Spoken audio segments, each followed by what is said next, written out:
Right, hello everyone, this is ProductShard, and today we're going to be going over the M8A1, one of the assault rifles which I managed to get to max level, max prestige, after quite a long time, as the ARs do have a lot of attachments, so a lot of levels, so getting to those final attachments may take you a while, but when you do get there, this gun is very, very powerful. Now, it's the second last assault rifle in its class, so you unlock it very late, but because of this it is quite good.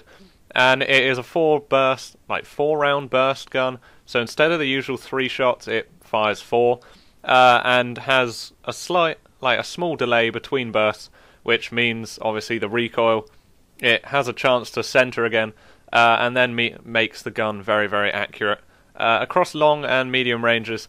But when you do get down to those close range situations, that delay does kind of kill you sometimes, because you just can't fire the shots off quick enough. So you do have to be pretty accurate. And it's, in my opinion, it's one of the best guns in its class. And in the game, it can be used, depending on the class setup you use, it can be used in a lot of different ways. And it's very versatile. So no matter what the situation you get into, you can generally kill them. But I do recommend putting a pistol on if you're in high activity games, because you will want to switch to that when you get to the closer range situations, as it will just give you that edge to kill people, when previously you wouldn't be able to, or the burst fire would kind of slow you down and you wouldn't be able to pump out enough bullets to kill them when they have something like an SMG. And also, because it's an assault rifle, it does have that slow aim down sight, and the pistol will have a much quicker one, so if you do get in close, then you'll be able to aim down sight and kind of be accurate with your pistol a lot quicker than you will with an assault rifle, which saves your life quite a few times. Now, there are 2 main classes which I would advise you to use with the M8. There are a few variations on both of those classes, but the overall thing is kind of the same. Like on the class, if you put the main things on, then it will act in a certain way, and it becomes very good in the situations you'll be putting yourself into. So the first one is to put the reflex sight and the quick draw grip on. Now these are the first 2 attachments you get, so this is the way you'll be using it primarily, because obviously you get it very, very quickly.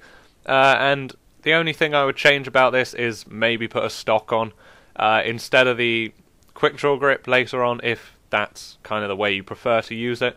But for the first few levels, and as you're getting used to it, this will help you a lot. The iron sights on the gun are not particularly good. I don't like them.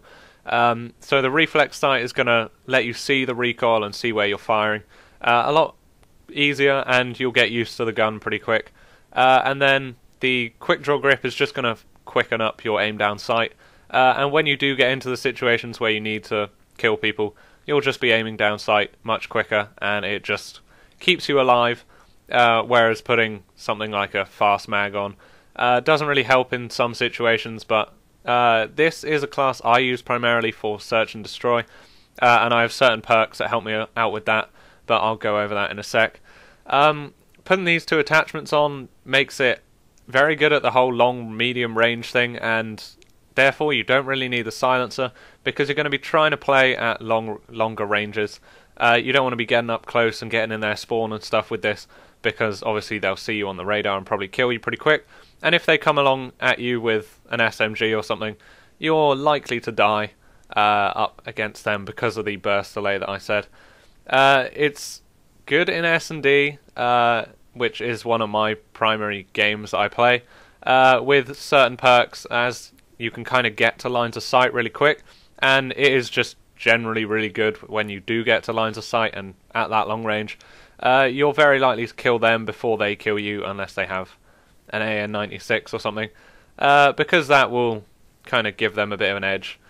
Now, the perks for this class depend on the game mode, as with the other class, not as much, but with this one, depending on the game mode you're playing, you'll want to switch them around.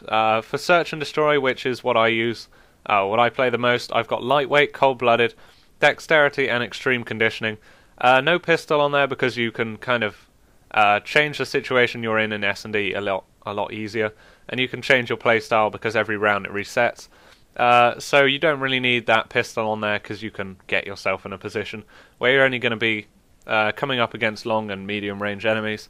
So the lightweight allows you to, well, the lightweight and the extreme conditioning allow you to run to lines of sight very, very quickly, as you should be seeing in gameplay. I don't know when it will be up, but you should see it in the game. And it will just mean you can get there before the enemy kind of gets a line of sight onto you. And it means when they do poke their head out and you know where they're going, then you can shoot them straight away, and it's nice and accurate, and you can kill them in one burst, basically. The cold-blooded is just going to help you kind of move around and get to places undetected, other than like UAVs, obviously. But they can't see you on sensor grenades and stuff, so that just helps you generally in search and destroy a lot. And you don't need the toughness on there because of the, like, it centers quick because of the burst delay. And you'll be getting yourself into situations where you're going to be getting the shot off on them first. And then dexterity finally is just going to give you the edge when you do get in a close range situation, or when you do get to that line of sight. You'll be able to bring up the gun nice and quickly and get the edge over the other person. Lethals and tacticals are up to you, and obviously I've got the wild card, the perk 3 greed on there. Now if you're in a different kind of game mode where there's a lot more going on, then I would change perk 1 to probably flak jacket or hardline, depending on the way you're playing. But flak jacket is going to keep you alive a lot longer, and you will be sitting back in defensive places. So if they're throwing grenades and C4s at you and stuff, you're going to want to be able to survive them. Perk 2 I would change to toughness, just because there's going to be a lot more people shooting at you, and you may get into situations you don't really want to because the spawn switch or something. So it's just going to help you stay on target. Then perk 3 I would always keep at dexterity. And then instead of putting extreme conditioning on there, because you don't need to rush to places, you'll be playing quite defensively and slowly, I would put a pistol on and I would give it akimbo, so you've got something to change to when you do run into buildings, or when you're trying to get to a place where you're going to be able to see people at a long range. Just in case there's someone already there, you can switch to your pistols and take them out nice and easily. Then lethal I would keep at C4, and tactical you can change to whatever you want. If you can take a tactical off if you want, and do something else. I don't know what else you can do. No, you can't. Just put a tactical on there. I don't know just whatever you prefer to use. And that is the first way to use it, with just the reflex and quick draw. You're nice and loud, you're nice and accurate, and you can take people out from afar. It's going to be really nice for getting kill streaks with, because you're not going to be running directly into the enemy spawn, so you're not going to be dying all the time and have people coming up behind you. You're going to be able to take them out from afar, so they basically don't even know where you are. Just make sure when you kill 2 or 3 people from a place, then you actually get up and move your ass. And go to a different spot so they don't come around the corner with a sniper and hit you off pretty quickly. Now for the second class that I would suggest using, we're going to be using that select fire that you can get on the assault rifles. But instead of changing normal ones from fully auto to burst fire, it's going to allow you to change from burst fire to fully auto on this M8. And it turns out it does have a very, very fast fire rate, but this obviously increases recoil, and because you don't have that burst delay to allow the gun to center, the recoil does take off and it kind of sways a bit, and it's kind of hard to actually be accurate with it. So I've kind of changed the class so you're using it in a more SMG hybrid assault rifle kind of way.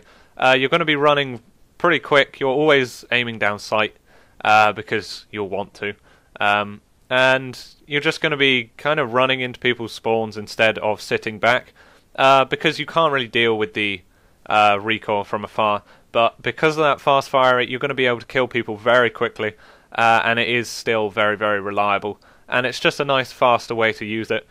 So for the different perks, you're going to be the attachments, sorry, you're going to want select fire on there. Then I would suggest putting stock or quick draw. Stock just helps me because you can always be aiming down sight and you're moving while aiming down sight, which allows you to kind of dodge and weave bullets, and you can get behind cover more easily. But you can put quick draw on there if you want, if you're more of a sit back, even though you're trying to run forwards kind of person, but that is up to you. And then I would always suggest putting the suppressor on this class, because you're going to be getting up in their faces with this, and shooting them down nice and quick, and you don't want their teammates knowing that you're behind them or that you're coming up round them and flanking them, because that is the kind of thing you're going to be doing.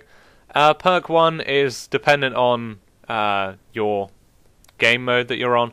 flak jacket if you're playing objective stuff because you're going to be in the objective a lot more, or lightweight if you're trying to flank them, or take flags in capture the flag, or take domination flags and stuff, because you may want to get there quickly. Then perk 2, definitely put toughness on. It already has quite a lot of recoil, and you definitely don't want that going up even more. But the recoil can be learnt to handled, and you should be able to get used to it, but you don't want that extra recoil when you get shot, because you are going to be getting close to people and they're probably going to get 1 or 2 shots on you before you kill them, and you don't want that throwing off your aim and letting them kill you. Then dexterity for perk 3 again.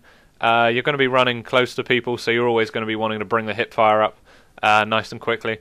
Then lethal and tactical, C4 I always use anyway. You can change that if you want to a grenade or something. Because you're going to be getting close and going into objectives, the C4 is going to allow you to clear more people out, and means that you can blow up cars and stuff nice and quick without having to like run round it to kill the people camping behind it.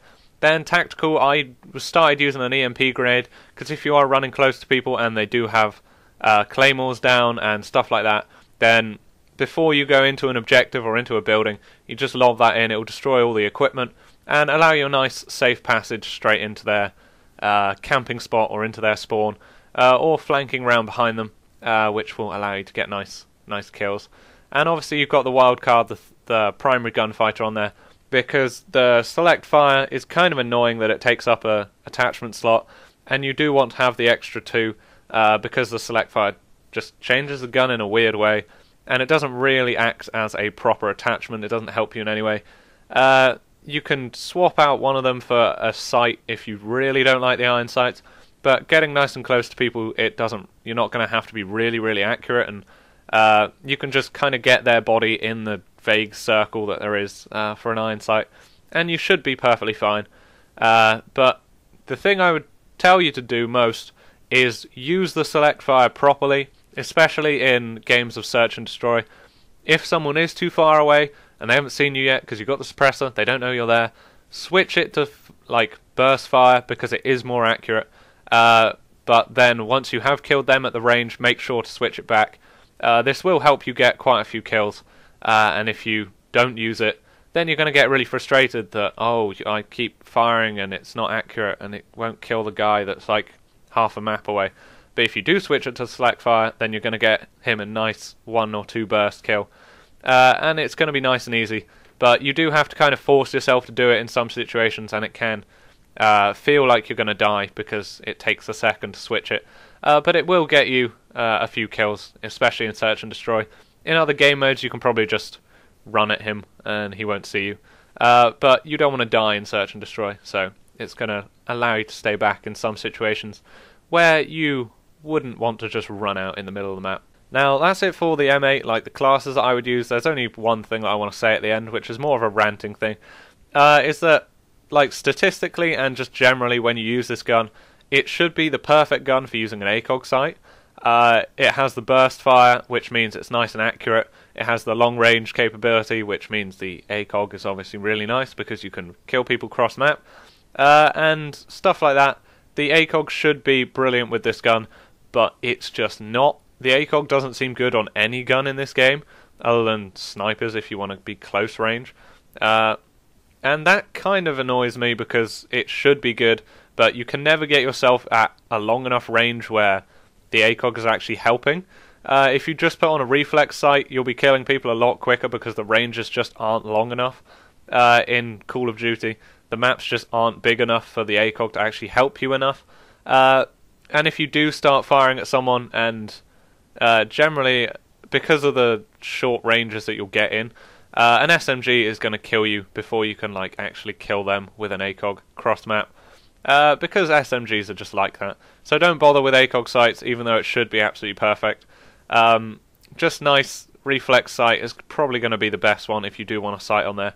It's nice and clean, and it will allow you to see people very far away. Well, thank you for watching. That has been the M8, the M8A1, sorry, for those of you who like the full name to be said. It's a very nice, versatile weapon, and it is very powerful. For those of you who want a good gun to get kill streaks with and stay defensive, but also have the capability of going nice and like on assault at people, this is the gun for you, and it should be very, very nice to use. So thank you for watching. Please leave a like if this has helped, or you like the M8 because it's hilarious, and I will see you again soon.